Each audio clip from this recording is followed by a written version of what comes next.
Streaming on YouTube.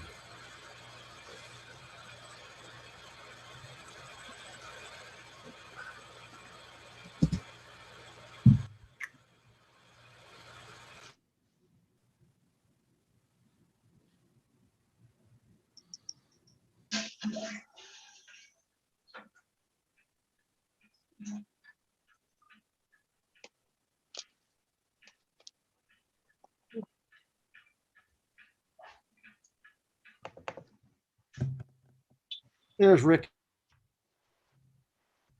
Let's go kayaking.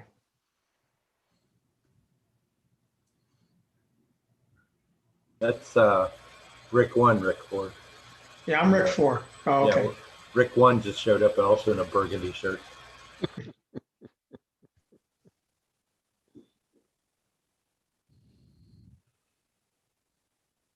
So when are we going to meet in the ECC finally? Not sure yet. We'll go over that in a few minutes.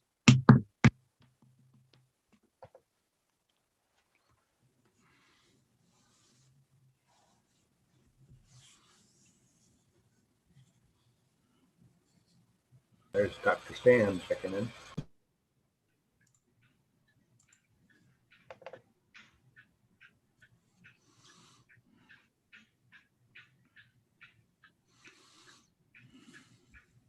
Double O three checking in.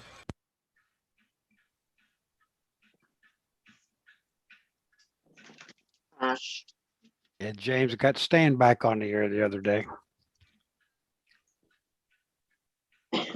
Yeah, I was telling Jerry, I heard Stan check in this morning. That's good.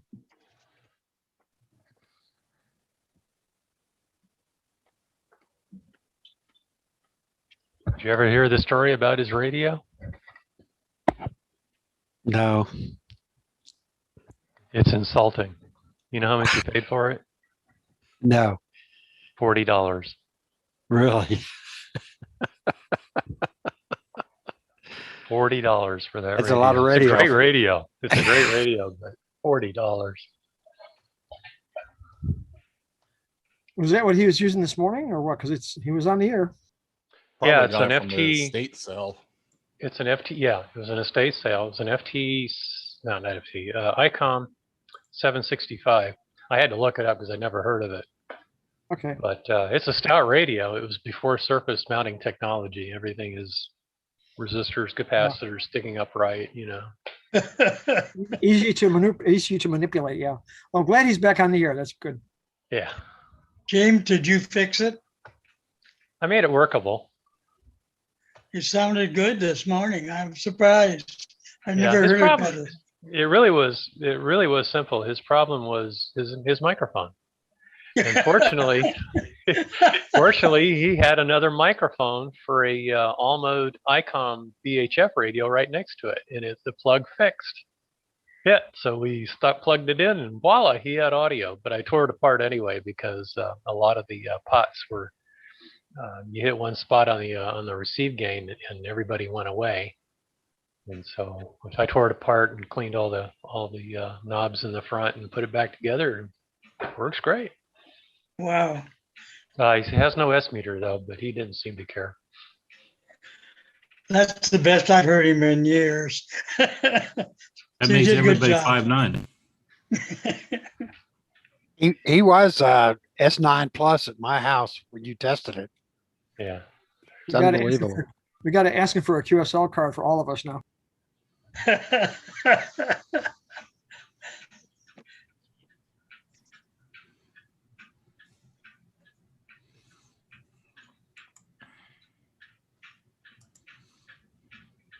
What's it looking like for hurricane season this year? Hurricanes. See, there's already a tropical storm in the Eastern Pacific. That's normal. Theirs starts up in about mid-May, I think, isn't it? They always get a couple ahead of us. You know, they have to be first.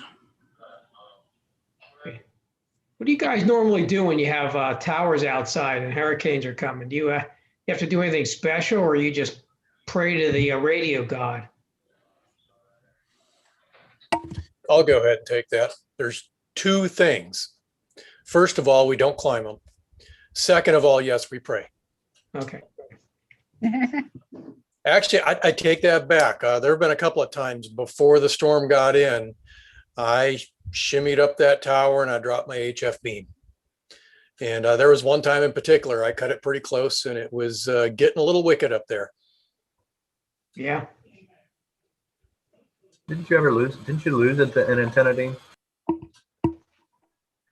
No, not that I remember. And I imagine my neighbors would remind me often if I did. In your case, you just lost radios and power strips, right?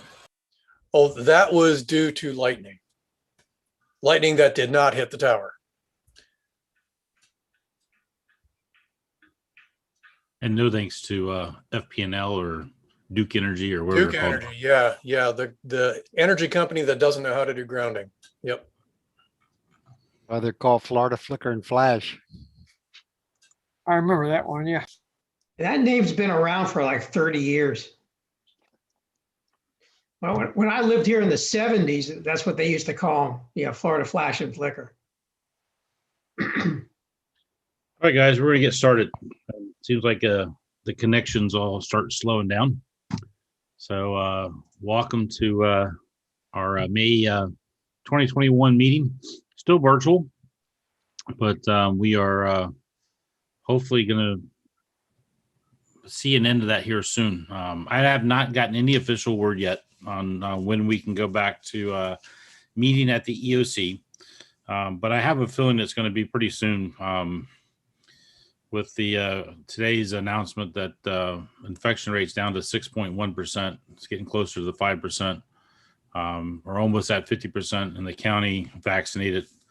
So I'm sure that here soon they'll start relaxing some of the some more of the mask asking people to wear masks. I'll say it that way now. Plus, I know the CDC is starting to talk a little bit about maybe indoor mask wearing is not as required as much anymore. So I just really anticipate it happening sometime really soon. So I guess my personal goal right now is maybe by August at the very latest, we should be back meeting in person. Which is perfect opportunity right before the peak of hurricane season for us. But before we actually do that, I'm going to work on a couple things to see about maybe how we can try to do some practice, if you will, on some hurricane activations. Just in case we do have something that pops up kind of quickly this year and stuff, but we'll go into that more in detail here shortly. So right now we'll continue the virtual. My understanding, once we do go back to having our in-person meetings at the EOC, we'll still be able to provide a virtual experience for anybody that is not able to attend the meetings in person, or maybe not feeling comfortable about doing that. Obviously, we do not want anybody not feeling comfortable. If you're not comfortable about coming to the meeting in person yet, that's totally fine. My understanding, we'll be able to still provide a Zoom session at the EOC, so that way everybody can still be participating from home if they need to be. I'm not sure how the camera part's going to work. We'll probably have a camera set up. It might not be like a full view camera. I mean, where you can see everybody, but there should be one there that we can use and be able to provide some video and obviously the audio and stuff. That'll be one of the things that we'll have to work on prior to going back to having our in-person meetings. Just get with the guys at the EOC to see how all that works. Make sure microphones are used and people can hear through Zoom if need be. If after a month or two, if we don't have anybody connecting by Zoom, we might discontinue it, or might just offer it, hey, if you are needing to connect by Zoom instead of being in person, we would, let us know. We'll provide you a link and we'll set it up that way. But we'll see what happens. Play by ear, run a couple of tests with it. And right now I'm just eager to get back to going to in-person meetings again. Hopefully, and again, I'm pretty sure it's going to be soon. And once I do hear something, I will make sure I pass on the word to everybody. The writing's on the wall. It's so much is opening up. But Right. And we don't have to drive at night. What was that, Christy? I said, I kind of like the Zoom because we don't have to drive at night and stuff. That's awesome. Well, yeah, I mean, I'm sure that some people are going to still have some, reservations about going out, and some of our members, even in OERC, might have some reservations about driving at night and stuff too. The good thing about it is we're coming up to the part of the year that it does stay lighter longer. So that helps out tremendously. Yes. But there are some people that just don't feel comfortable about driving at night, but we still want to be able to have them participate within the club. So definitely, we'll definitely have that option available. So that's all I know of that part so far. I know a couple of us have talked. I think Rick one, I, and a couple others have talked about maybe trying to do some outdoor training, maybe in the EOC parking lot, and stuff. I'm going to work on checking on that. I was actually just kind of hoping that we might have found out something about going back to in person by now, but it hasn't quite happened yet. So I will definitely find that out. Maybe we'll do a fun day or something more in the parking lot at the EOC in one of the back corners where it's shaded and stuff. So once we know something, we'll get the word out to everybody. Looking forward to it. Michael, did you want to real quick talk about what I mentioned to you before? And you're muted. Anna can talk about it. She just asked me about it also, so I'll let her do it. Okay, Anna.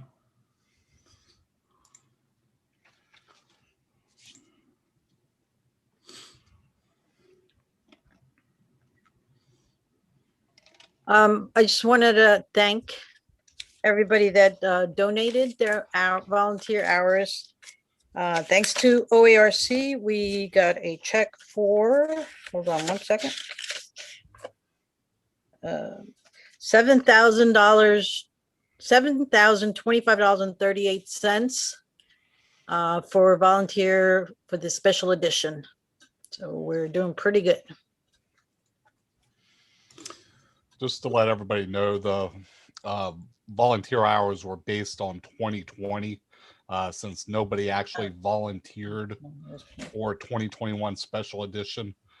So we used the volunteer hours that everybody put in for 2020. So every local club got the same amount of money as they did it in 2020. So as always, that's much appreciated for everybody volunteering, and that does help us continue doing what we do. And I know that as the president of OERC, we were, and the board members are part of this organization too, we're concerned on not having the hamcation in 2020, 2021, what we were going to do for donations to the clubs that rely on that money coming in. So Michael came up with some ideas, and it worked out, and we were able to still provide donations out. So those checks have been going out to the different clubs, and everybody's starting to write back their appreciation. So we appreciate you volunteering, and look forward to 2022 coming around the corner and be able to do it again. You want to talk about anything else real quick, Michael, about that? Yeah, I mean, I can just go over a real quick hamcation 2022. Yeah, you can do that. Good. Okay. Real quick, everybody knows 2022 is a go. We're in full steam ahead mode. Actually, tomorrow we have a visitation at the fairgrounds to do a site visit with some of my chairmen, just to get some stuff planned out for next year. Let everybody know that the website is up and running. If you want to order tickets, you can go up there and order your Hamcation tickets. If you are a swap vendor or a tailgate vendor and need to order tickets or RV, you can do that also. Everything's live. If you want to volunteer, the volunteer site is up on there. So please go there and volunteer. Also, to let everybody know, on the committee, I am looking for some new positions and to add some more people to the committee as assistant chairs. I'll go through the list real quick. Right now, let's see, awards. Actually, I don't need nobody for awards. I had somebody step up and email me to be assistant, so we're good there. I know James in forms is looking for assistant. Dean in IT is looking for an assistant. Frank with on-site tickets is looking for an assistant. I'm sorry, I'm wrong. Awards does need one. I'm backwards on which one. I looked at the wrong, same name but different person. Awards does need an assistant.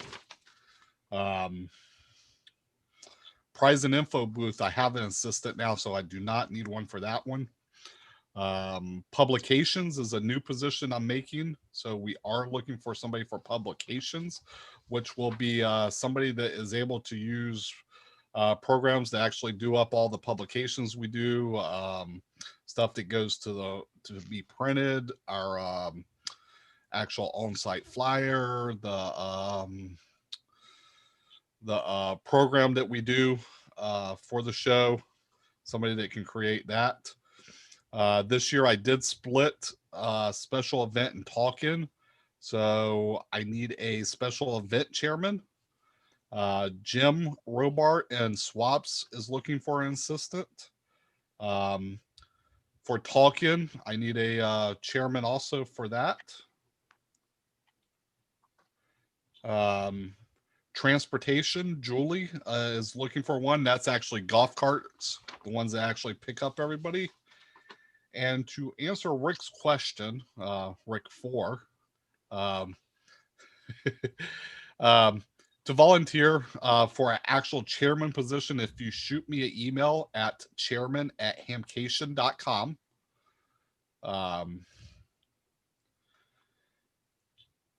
So that's chairman@hamcation.com. Just let me know what you're looking for. I can send you an email back with all the positions. If you're interested in something, we can go into more details about what all it entitles, what you have to do, that type of stuff. To let everybody know, especially newer people, that it is time consuming for most of the positions. It's pretty much, some of them's more during the show, some of them's prior to the show. But we have committee meetings every month, currently via Zoom, hopefully within the next month or so back in person when we start back up with them. But please, if anybody's interested, just email me and I can give you more details on different positions that's available. So I think that's it. Okay. And does anybody have any questions for Michael real quick before we move on? Please just don't forget to unmute your microphone. Question: publications, special events, and talking. Those are the 3 new ones.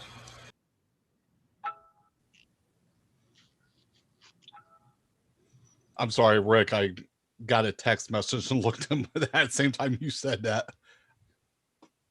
The 3 new positions are publications, special event, and talk-in, correct? No, the actual only new position is publications. Special event and talk-in was 1 position. I split it into 2.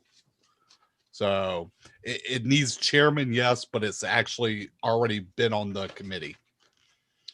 And with Benton being sick, that's why I also need a talk-in chairman to take that over. Yeah, that's what I wasn't sure about, that you need chairman for all 3 of those. Yeah. All right. Anything else? Or anybody else? All right. Moving along. Next topic of discussion is Field Day. Field Day is coming up on June the 26th and 27th. That's a weekend. I haven't talked a lot about Field Day with too many people other than trying to get an idea of what people are planning to do for Field Day this year, or what they want to do with Field Day. And the reason for that is because I really didn't know if we were going to have Field Day in person this year, or if we were going to end up having something like everybody just do Field Day from home again, like we did last year because of the pandemic. And I didn't really put a whole lot of time and effort into it prior to this because it just wasn't known. I mean, we just weren't sure which way it was going to go. We tried to plan for it to happen in person. I was having a hard time trying to commit to it, not knowing exactly what we're going to do. So it looks like we are going to do an in-person Field Day again this year, or finally again this year, at the fairgrounds with Orlando Amateur Radio Club. And sorry, guys, it makes it easier for me as the president of OARC and the EC for ARES to do a joint one and try to do two separate ones because I can't be in two places at one time. So what I wanted to ask you guys real quick, and before I go to much more details on it, and because I still don't want to commit or say too much yet, because even though we do plan on having it at the fairgrounds, and we've already talked to the fairgrounds about that, I'm not sure exactly where at the fairgrounds we're going to have it until tomorrow. And that's another reason why Michael and I need to go to the fairgrounds this week to get that finalized. There's a couple different venues, obviously, that are available to us, but we also have to take in consideration what else is going on at the fairgrounds. They're not going to rent out the fairgrounds entirely and all to us just for Field Day, where nobody else is there, obviously. So we have to take in consideration, is there a concert going on? Is there a possibility of two concerts going on that weekend? Or other buildings being used and stuff like that. And I'll know more tomorrow exactly what we do. But my biggest question to you guys, if we have, or since we're going to do in-person Field Day, will you be willing to come to Field Day at the fairgrounds? And we're going to need some help for, setting up and tearing down. But the biggest thing we need is people to operate the radios. Field Day officially starts at 2 p.m. on Saturday, the 26th, and officially ends at 2 p.m. on the 27th. Now, the years past, the way we've always done it, because, Florida's famous for its afternoon thunderstorms and stuff, is once on Sunday morning, if a band shuts down, for example, if 80 meter shuts down, we start tearing down the 80 meter station, or the antennas and stuff for that, or 40 meters, whatever the case might be, we start shutting things down. Because of, I still really don't know how many of you guys are planning on coming to operate. We're probably going to cut back a little bit on the stations, and we're looking at possibly 2, maybe no more than 3 actual stations there operating for a 24-hour period, because in years past we've actually done up to 12 stations, and 12 stations be running at 2 p.m. but by 3 p.m. we might only have 10 stations, and by 4 p.m. we'll probably only have 6 stations running, and then it slowly cuts back after that because people are tired and go home, because a lot of people help set up and things like that. So what I want to do, if everybody take a look at their screen, at the bottom of the screen, you should have something called reactions, a little icon called reactions underneath the picture that you're looking at. If you click on reactions, you'll see a thumbs up signal or a sign. And what I like to do is, if you are planning on coming to Field Day at the fairgrounds and to operate, give me a thumbs up. I see 1, 2, saw 3. I see Jerry giving a thumbs up, so that's a even better sign.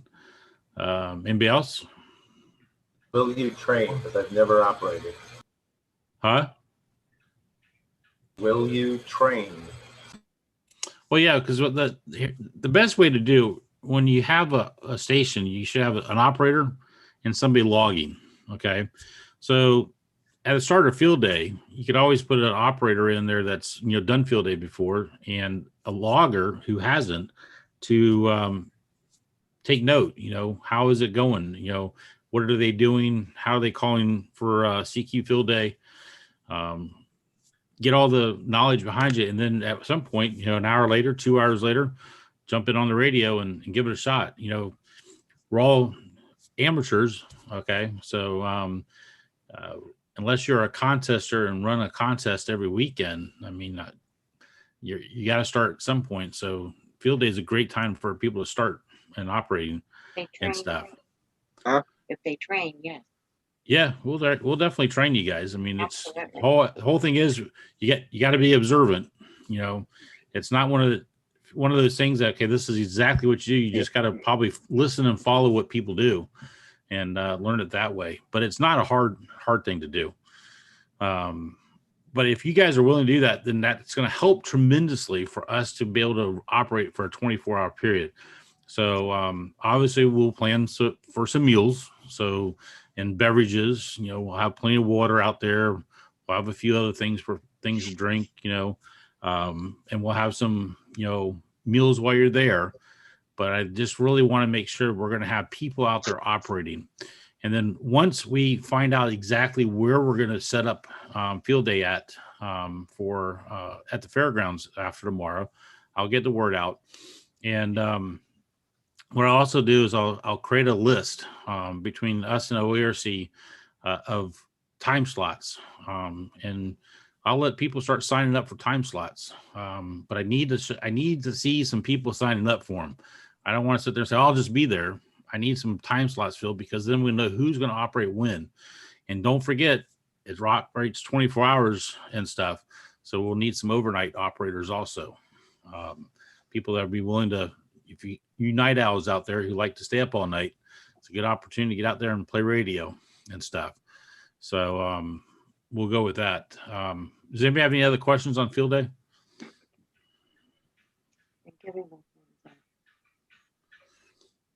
I know OARC has equipment. We have some equipment, and then we'll figure out exactly what else we need.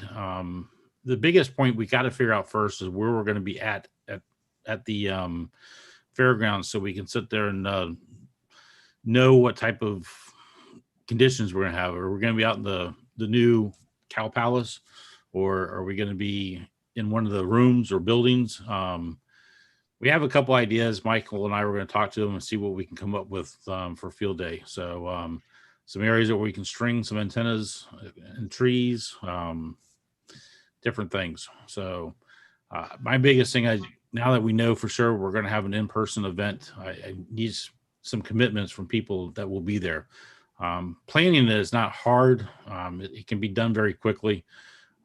Just knowing that we're going to have people there helps tremendously. Anybody have any questions? Can we get the commercial building? It's not going to be that much room. We don't need that much room unless you're going to pay the bill. So got to remember how much one of those buildings costs to rent for the weekend. So, okay. If anybody thinks of something, we'll come back to you. It's not a problem. I just really like to see you guys out there operating for field day and stuff. It's great practice for a net operations, trying to get contacts, even for a health and welfare type situation, just making contacts and stuff. So getting used to be behind the radio again. All right. Art, biggest thing on the digital stations, we got to figure out where we're going to be. So we're not interfering with all the different, with the other stations that are out there. If we can get antenna separation, we could possibly put up a digital station for sure. I just don't know 100% yet until after tomorrow. So to answer your question about digital station. Yeah, low power too. I mean, if you wanted to on the digital station, you don't have to be running 100 plus Right. watts for field day. You could be running 15 watts and be a king. Are you doing FT8? I don't really like FT8 for field day because it sort of, to me, says it takes away the purpose of emergency communication because you can't communicate. Okay. JS8 call. That's the best. What is Oh it? yeah, the FT8 JS8 call, or just go back call. to, or just go to traditional PSK 31. I mean, there's no problem getting contacts with PSK 31. Use them all. That's for sure. Yeah. I always liked Yeah. PSK 31 when we did field days before. So Yeah, Art, the issue hasn't been so much PSK or other digital modes interfering. It's, since the CW guys are right in that same area, that has been the issue of them stomping all over digital. I figured out when you find out how many CW operators you have too, and when they're going to be there. You can run the station, off hours too. So One station and never stops. plenty of flexibility. Did you say one station? Yeah, One Jake, station and it never stops. Yep.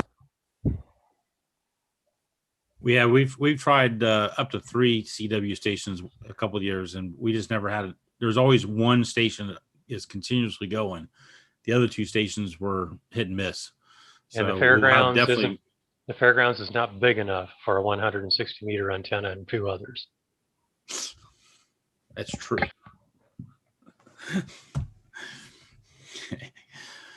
All right. I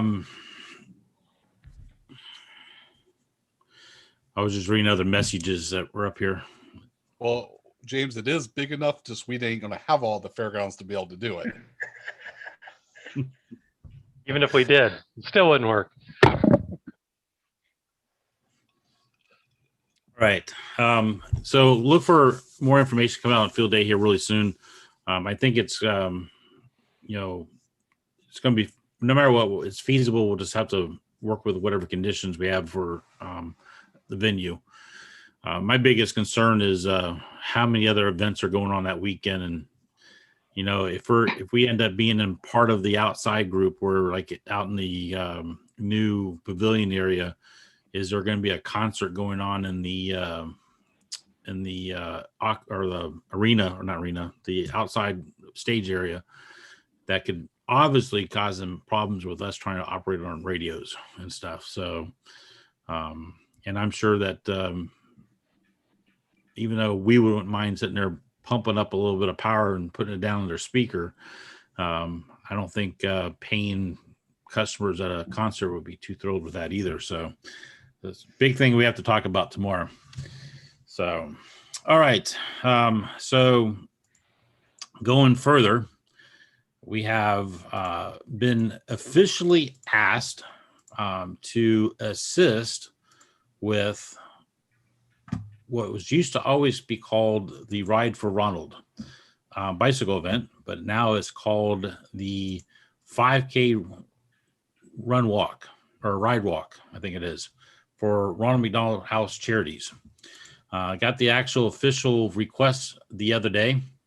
Already committed that we will help them with it. And the date of that is, October.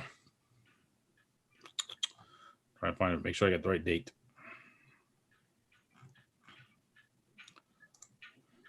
Bunch of emails today, just on it today.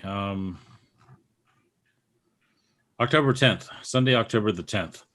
So I'm going to be looking for people to start signing up for that. We're going to need, obviously, SAG vehicles. We're going to need rovers. We're going to need rest stop operators. And if we can get enough operators to assist with it, we'll probably be assisting with the 5K, pretty much putting people at different points on the 5K route to be able to assist, with radio calls if somebody needs assistance. Now, the good thing about the Ride for Ronald, or what used to be called the Ride for Ronald, is it is only it's a smaller ride than the Tour de Cure, meaning it has fewer routes. Get ready to pull it up now. I think they're only doing up to the 60. They're not doing the 100. Yeah. Actually, it's called Ride 5K for Ronald McDonald House Charities. There we go. Share screen.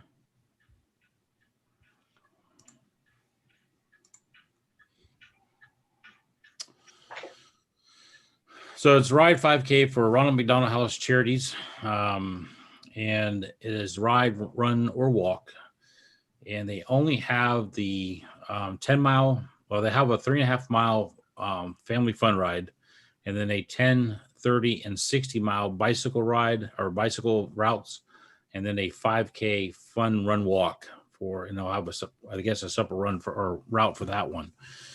So we can get enough volunteers to assist with this event. We'll be hopefully be able to supply volunteers on the 5K run walk, and including the 3.5-mile family fun ride, which will throw a couple operators on that one too. The last time we did this event back in 2019, if I remember, Michael, the event was over with by 2:00. Yeah, it was early because it was the first year they got rid of the 100. And yeah, it was like 2, I think So I think it actually started winding down probably around 12:30, 1:00-ish. But then when the final little group of riders, it was about 2. I was going to say, by that time, you should only have like the 60s, because, I mean, we've got Special Olympic athletes doing a 10K in 25 minutes. They're done. Yeah, the 5K, the smaller routes will definitely be done very quickly. The 60 would be the one that would probably be the last riders in. But even then, like when we did this back in 2019, like we said, everything was pretty much wrapped up by 2:00, and we were tearing down and getting ready to go home, which was great and stuff. So if nobody's actually done one of these events before with us, we've done several of them a year.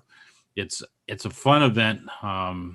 We get to run basically a command post with SAG vehicles. SAG vehicles are vehicles that are capable of carrying bicyclists, actual cyclists, and the bicycles, transporting riders and bicycles to and from a spot where they might have had mechanical failure or might have went down back to the start finish line or to the next rest stop, whatever the case might be.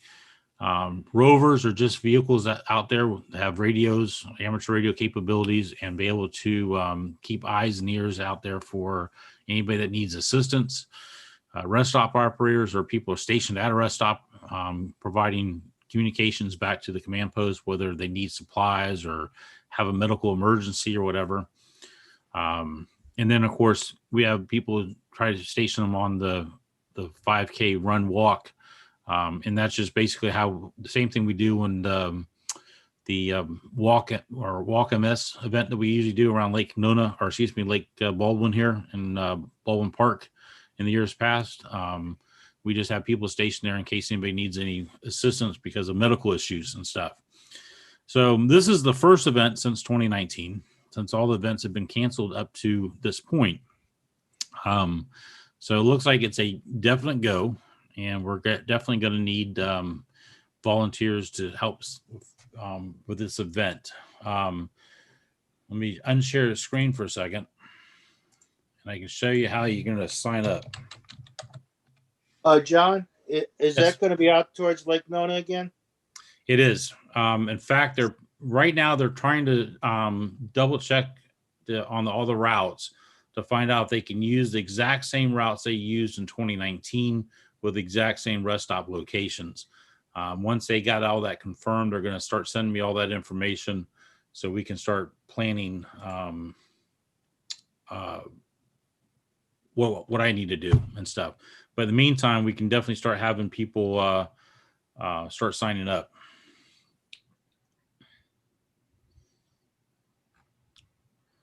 All right. Let me go back to sharing the screen again. So this is how I kind of like for everybody to sign up. If you go to ocares.org and there's an event sign up at the top of the screen. If you click that one time, actually it comes up there. And right now it's set up for just a Tour de Cure, which is fine. I'm not worried about what event it says. So use Tour de Cure and that's fine. When you click sign up for Tour de Cure, if you'll just fill out this information, your name, your call sign, your email address, what size t-shirt that you wear, and what position that you're signing up for. SAG, Rover, rest stop. If you ride a bicycle and you want to go out and be what's called a ride marshal, we can set that up for you. It doesn't cost you anything. Just you have to have an amateur radio with you. I guess that would be an HT, and be able to communicate with us while you're on the route. And most importantly, you're going to have to be able to hit whatever repeaters we're going to be using for that event, which I can't tell you what they're going to be until I know where the routes are first. And then the other thing is, if you have a motorcycle and you want to be a motorcycle unit on and you have amateur radio capabilities, that helps out tremendously also. Sometimes motorcycle units can get places where SAG vehicles and Rovers can't, or they have a little bit easier time patrolling the routes, almost like a bicyclist would, and see things that you might not see in a SAG or a Rover and stuff.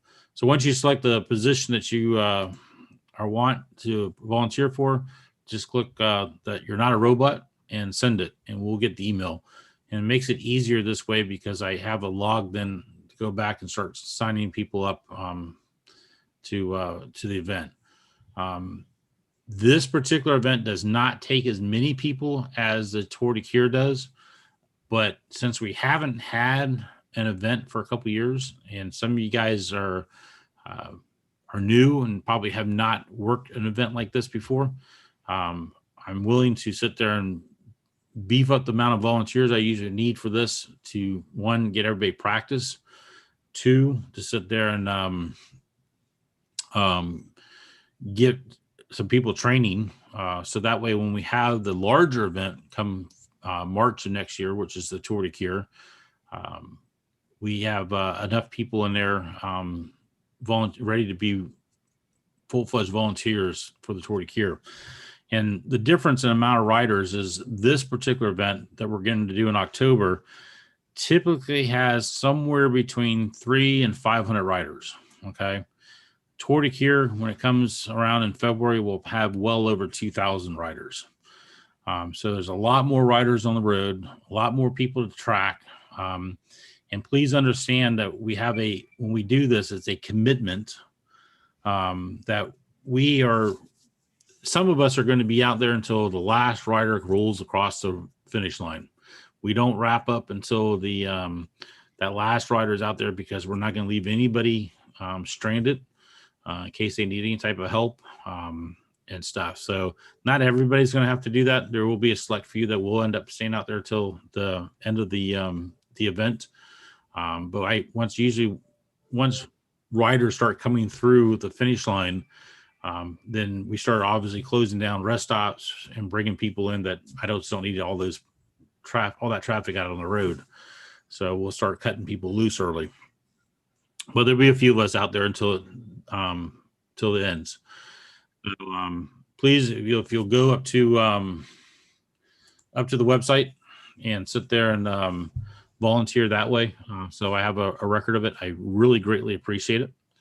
And once I start getting more information out to everybody, once I start getting information from the organizers, I can start making more plans and getting information out to you guys. I do have a separate Google group set up for this type of event. So that way, if you're not interested in helping with the events, that's not a big deal. And I don't have to flood your email with stuff that you're not interested in. So when you sign up on the link there, I'll get your email address and I can make sure that you're added to that Google group. So that won't be a problem. If you're already there, you have nothing to worry about. If you are new and haven't been on there, I'll make sure you're signed up. So that might be because Michael might be making an update. Yeah, I need to do an update on it. So give it a couple minutes. It should be right back up. So if you're getting the maintenance, it's under maintenance right now. Michael's doing a quick update.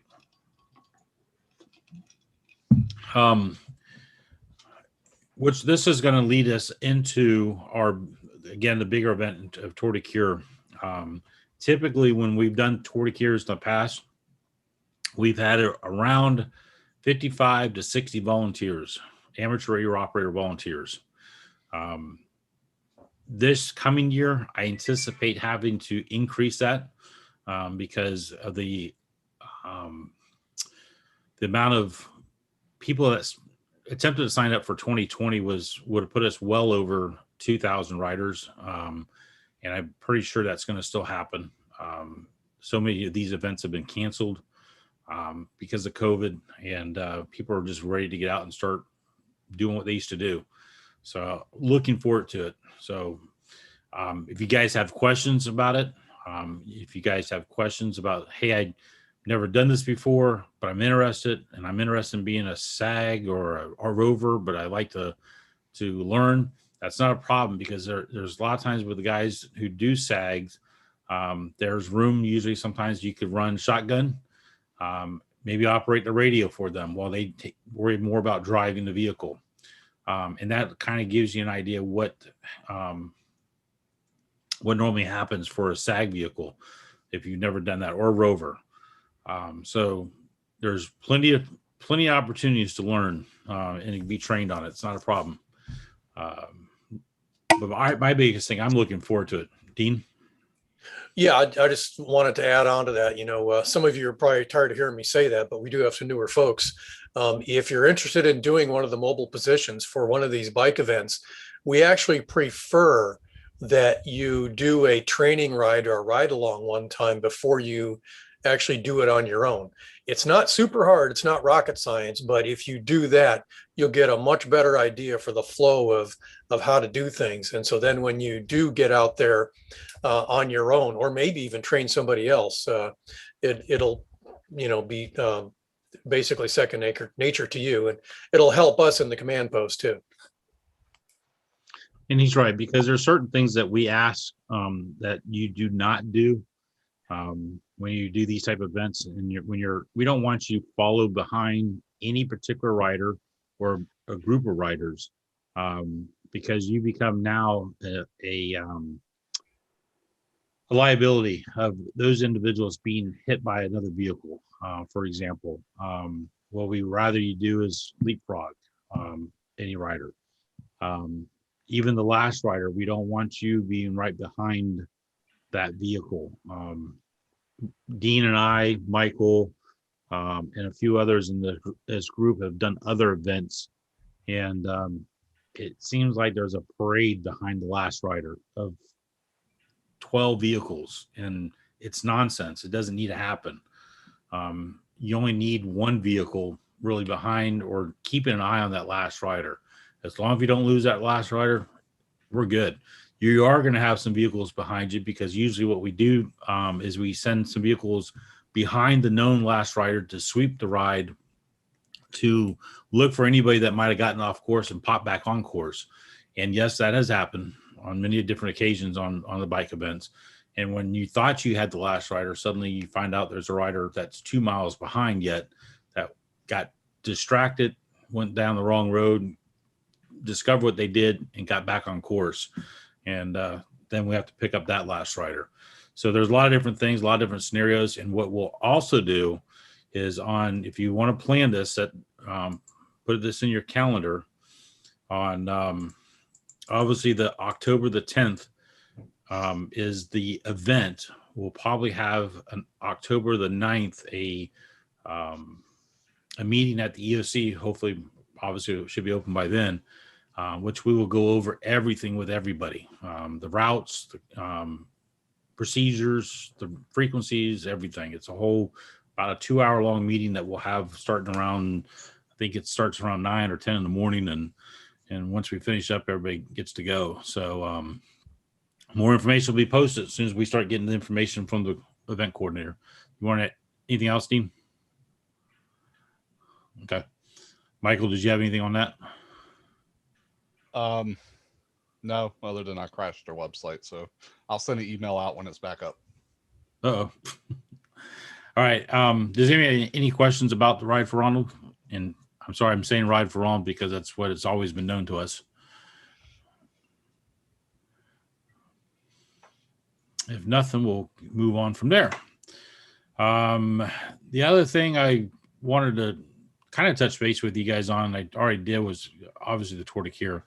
But if you guys have heard of any other events that are going on that maybe looking for assistance, we don't mind throwing in another event somewhere in the fall time period. We used to do a third bike ride in November that the Florida Hospital used to sponsor, but that one has kind of went to the side and is not even being planned anymore.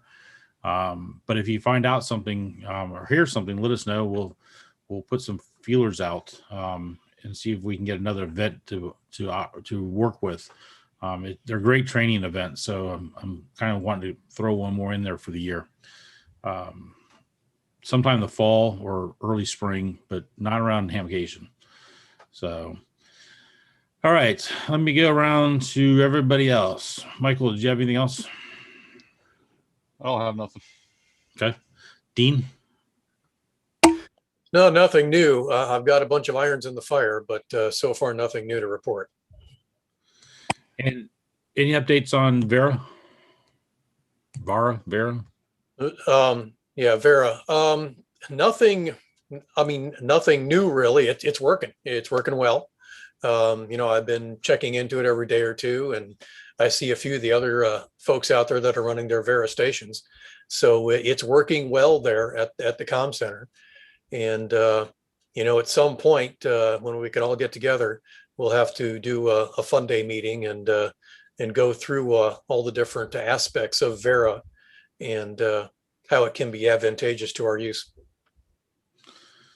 All right. And Tom sent Michael and I an email. This is the guy with the shares station that we've been trying to get up and operating.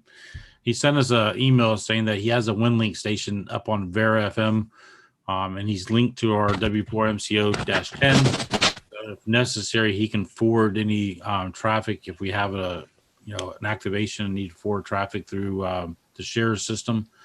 He will be able to do that until we get ours up and running. As far as an update as the comm center is concerned, I haven't been by there for a little over probably a week and a half, 2 weeks now. Michael, you were there last week. Was there anything noticeable different? Anything?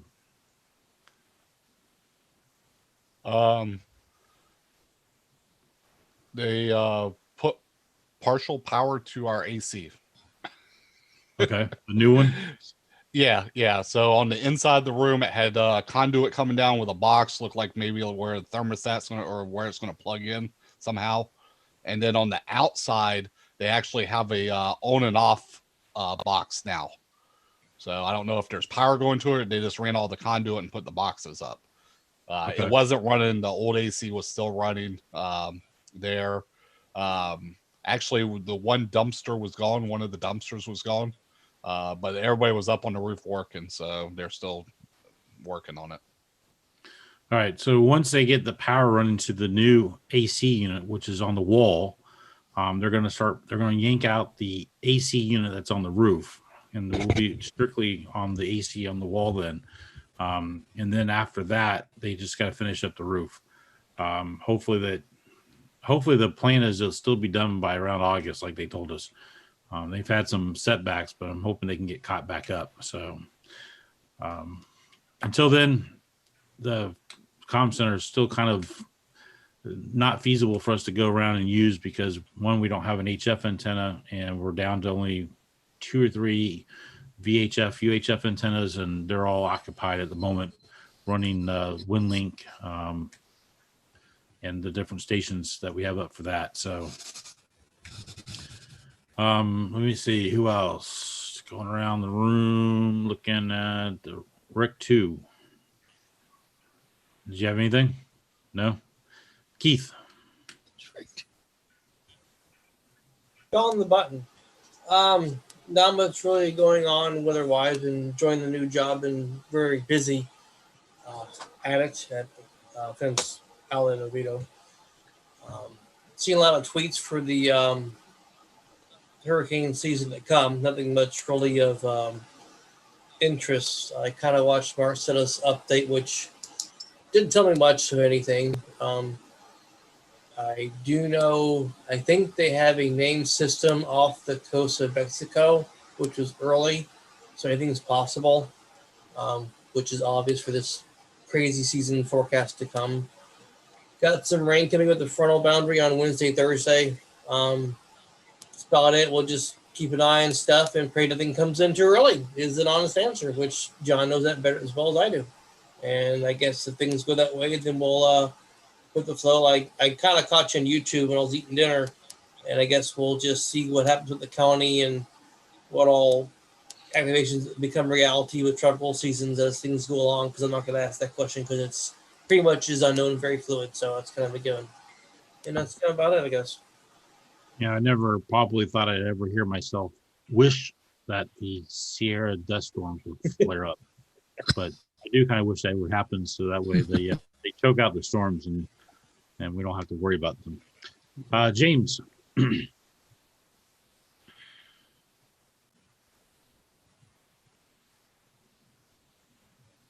have more repeaters and hams. Nothing really new. 7.3 is still there that nobody's using, and the UHF repeaters are talking to it. Anyway, if anybody does use the 7.3, 1035 or DPL 411 will key it up. But if your radio's decoding, you got to have 411 inverted or no decoding at all. Okay. Nothing else Are to they add still to that. linked to the airport and the convention center? Yeah. The airport link is got all the coding to make that work. And the alternate EOC, happy to report it's still there. Everything looks the same. And it's talking too, but I also discovered Kenwood lied about how their programming works on the radio. So the radio is an open squelch on the link radio, but it's talking to the 7.3. Okay. Have we had any more problems with the interference? Oh, it's still there. It is? Okay. Yeah, it's not going to go away, but it's there. It's just not causing a problem right now. It's just that you come in with 1035, you might have a longer squelch tail than normal when there's interference for like a second. All right. Can you go over real quick the 7.3 repeater, the input, output, and what's required for PL, DPL one more time? Sure. Because my plan is here sometime in the near future is we're going to do a net or Thursday night net back on 7.3. Okay. What we have is the 443 525 repeater at the airport. We have the 444, is it midnight? We have 444 125 at the convention center, UHF. Those require a tone of 1035, and you can also run a tone squelch of 1035 on your radios. Now, both of those sites also talk to the 146.73 downtown. 146.73 has got a mixing problem with another station, which it comes and goes, and I just haven't figured out where it's coming from, how it's happening. So what we've done to minimize the interference causing a problem, which was locking everything up, is we played with tones and DPLs. So depending on what your radio can do, you can either use 1035 to key up the 146.73, or you can use the DPL code of 411 to key it up. If your receiver's open squelch, don't have to worry about anything. But if you're running a coded squelch of some sort on your radio, which I do on most of my radios, you have to use DPL 411 inverted for receive. If your radio is not capable of doing a weird thing like that with the tones, don't worry about it. Just use 1035 or 411 encode only. Okay. So sometime here soon, you're gonna probably see a message come out for the Thursday night net that the net is going to be on 7.3 or the linked repeater system. So as long as you're able to reach one of those repeaters, you shouldn't have an issue getting into it, which is kind of nice because one repeater is downtown, one is obviously at the airport, OIA, and the other one is down in the southwest side off International Drive at the convention center. So that kind of gives us a little bit of kind of a footprint, if you will, and it helps tremendously. So if you're near one of those repeater sites, you just want to tune toward the one that you're closest to, and we'll be able to link everybody together on those three repeaters. I've been wanting to test it out, and I'll be honest with you, when I go to set up the message to go out, I kind of forget that I want to do this, and we keep doing it on the 050. James? Yeah, I was just going to say, it's really not a high coverage system. It's an easy coverage system for those with handhelds. Kind of way to look at it, because I can key everything up here from my house on my base radio, but not with my handheld.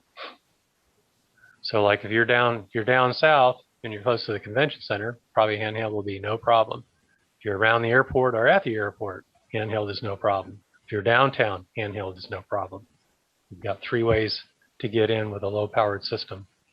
Whereas if you got a base station, you can hit them all, depending on where you're at. Okay. Let's see. Who else do I have in here?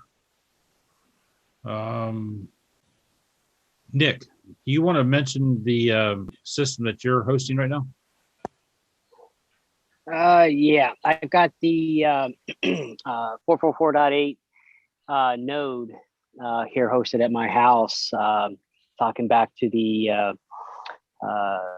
retirement condominium place back that Emil has set up.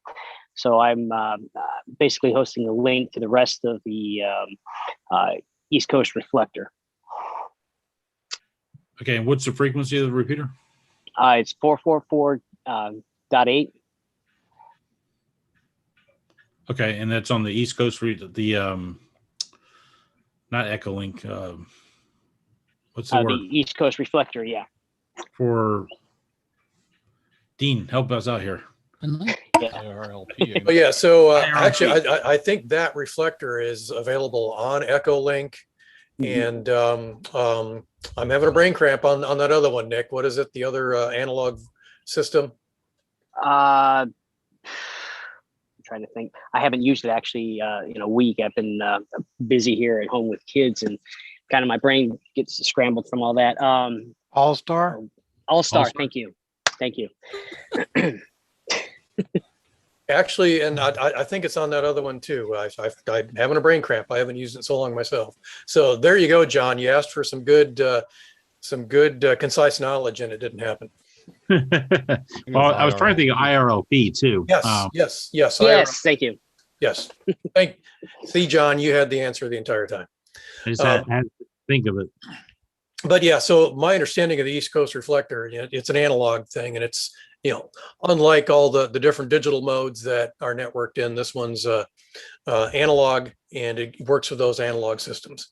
And thank you, Art, for putting the link up there for the East Coast reflector.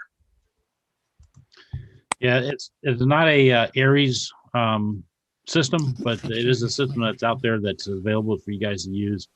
And Nick is actually hosting the link for the node, and be able to get out to the other parts of the East Coast or onto the East Coast reflector. So give them some business, if you will.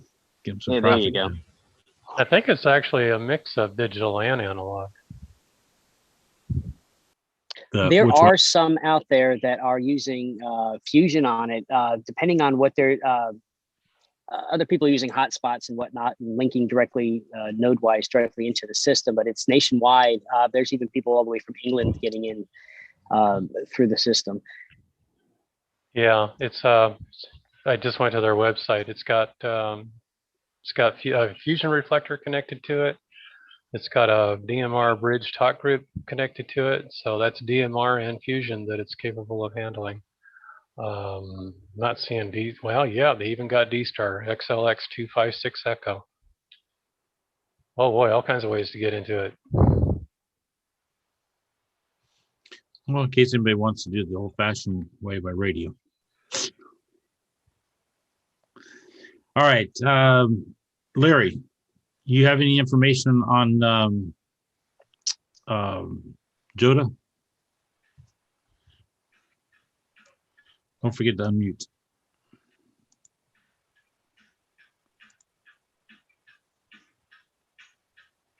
Yes. Oops. Maybe he's not there. I see his box, but maybe he's not next to his computer at the moment. So I know that the Ken and Larry are working on Joda coming up in October also. Hopefully it's not. John. There you go, Larry. Yeah, the third weekend in October is Joda. Right now we've got Laura. They're going to bring up their e-com trailer and possibly get some of the ARES guys from Lake County to come out and set up rival field for the older scouts also. We're still probably got details on that. All right, what weekend is it again? Third weekend. Okay. It's always the third weekend. Always the third weekend in October. Okay. So Ken and Larry are looking for volunteers to help with Joda Jamboree on the Air with the Boy Scouts or Scouts, excuse me, Scouts now, up at Camp Lenoche, up in Lake County. And so they're looking for people to help with that event. If you guys are interested in that, please reach out to Larry and Ken so they can get you signed up. I think there is some, if you haven't worked with the Scouts in the past, there are some things you probably have to go training that you have to go through, and you want to get that done well in advance of Joda weekend. So please reach out to them. All right. Have I missed anything or anybody? Does anybody have anything? It's awfully quiet. Once we get back to having in-person meetings, hopefully it won't be so quiet. I'm eager. I'll be honest with you guys. It's been too long. I'm ready to go back to in-person. I agree with you. So, and I think we'll get more production done as far as training and all that stuff once we get back into the swing of things of having meetings in person again. So if nobody has anything, that's all I have for this evening. I hope I've answered your questions. I'll be here for a few minutes. If you have any other questions, please let me know. And what I will probably go ahead and do, I haven't looked at the ARES thing or the YouTube channel. There's no question.